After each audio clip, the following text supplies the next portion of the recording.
Okay, today I want to go over a part of the circle of fifths that doesn't really show up a lot of times when people are talking about the circle of fifths. And this is mostly for people who are doing songwriting on a guitar in particular. I think it's helpful. Or if you're analyzing a song and the chords that are in the song. I'm mostly talking about chords here, right? And chord progressions. So let's get right to it. I'm going to look on my phone because my internet's down here, so I have to use my phone. So I'm going to be looking away, but I'm going to put a circle of fifths. I'm going to find a free one and I'll throw it up on the screen. Here it is, I hope. So, what is the circle of fifths? So, if you talk about keys, right, a key that you are playing in music, the closely related keys are a fifth away from any other key. So, for example, if you're playing in the key of C, if you add one sharp, C has no sharps or flats. It's the natural key, right? If you add one sharp, you're now playing in the key of G. You need that, and it's an F sharp because the distance between all of the notes in the scale of a key must be the same if it's C or G. And what happens is that final interval in the key of G is is flat, so you add a sharp there to the F to make it make sense. And when you go, you can see you go all the way around. That circle of fifths is going to the right, okay, clockwise. That is fifths. And if you go to the left, it is fourths, okay? And you can count that on your fingers, right? C, D, E, F, G, right? That's five. C, D, E, F, that's four. So that's great. Now, the other thing is we have the concept of a relative minor key. So in the key of C, the relative minor is A minor. That means that key, the natural A minor, has all the same notes in the scale that C does. Okay? It is the relative minor. And let's not get too much into that right now. But what you see here, how does this help you when you're composing? Let's talk about what we call the diatonic chords. The diatonic chords are the chords that use the notes and only the notes of the key that you're playing in. Now let's look at the key of C here. You see that there's C is in the top middle. If you include directly one to the left with it, which has F there, and directly one to the right, which has G there, in those three sections, one to the left, one to the right, and of course C itself, you have a listing of all of the diatonic chords in that key. So C major has the chords of C, D minor, E minor, F major, G major, and A minor. Now you can say, where's the B chord in that? Well, it's a B diminished, so it doesn't make sense really in the circle of fifths. And we will get back to that diminished in a bit. Now let's look at the A minor, right?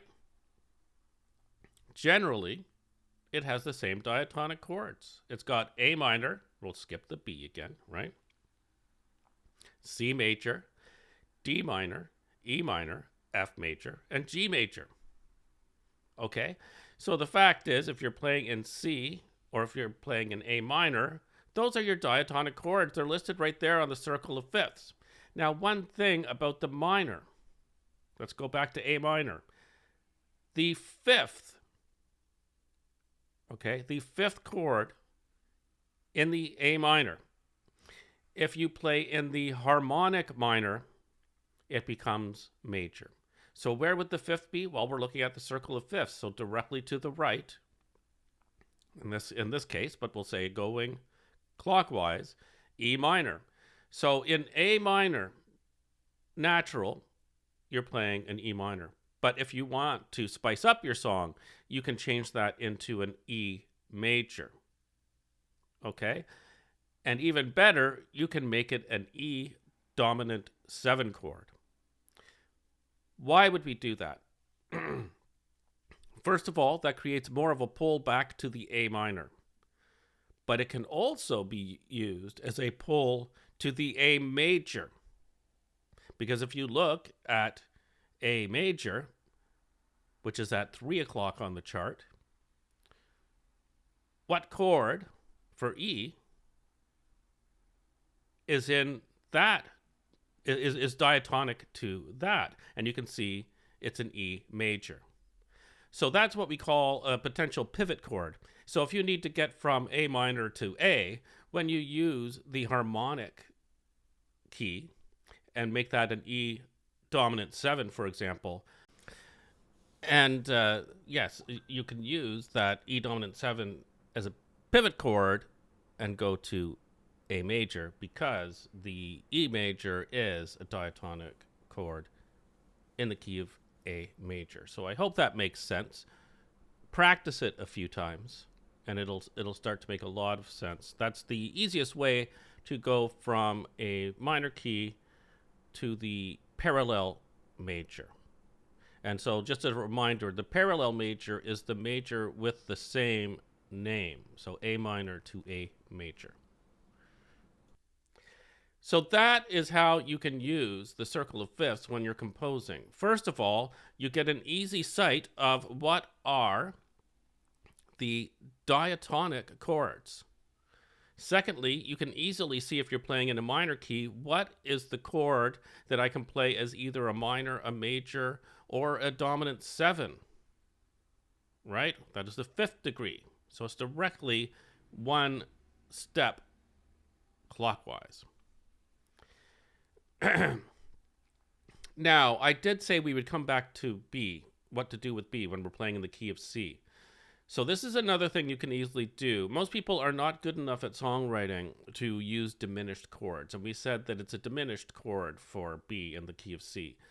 What is often done in order to provide a bit more depth and variety is to take the chord that's missing here, right? So that would be the B diminished. Flatten it. So take it down one scale degree, so it would be B flat, and then play it as a major chord. And if you look at your circle of fifths, where does that chord show up? Well, it's not too far away. It's just 2 steps counterclockwise, right? So it's not so far out there. But the other thing is, we call it a borrowed chord, because if we're playing in the key of C major, look at C minor, which is the parallel minor to C major, and you can see that B flat is a diatonic chord in that key. Therefore, you are borrowing the chord from the minor key. Okay? And borrowed chords and diminished chords and augmented chords and all of that other stuff add color to what you're doing, and that's your job then as in your composition to find that. And you learn about that really by playing other people's music as much as possible, and it'll start to fill into your brain. Hasn't filled into mine yet. But that is how you can use the circle of fifths in order to find easily and quickly the diatonic chords, and also in a minor key, the chords that you can play as minor, major, or dominant 7 very easily, which can also help you to change to the parallel major. And you can change back as well, right? I think that's it. You don't want to give too much information on all this stuff, but I've seen that people have these little charts that when you're changing keys, you're like, it shows you what the diatonic chords are. All you need is your circle of fifths. It's right there. It's in your circle of fifths already. It's what you need. I've got mine on the wall here. And whenever I get confused when I'm changing keys, I immediately just look at that. Thanks for watching. Have a nice day. And good luck on songwriting.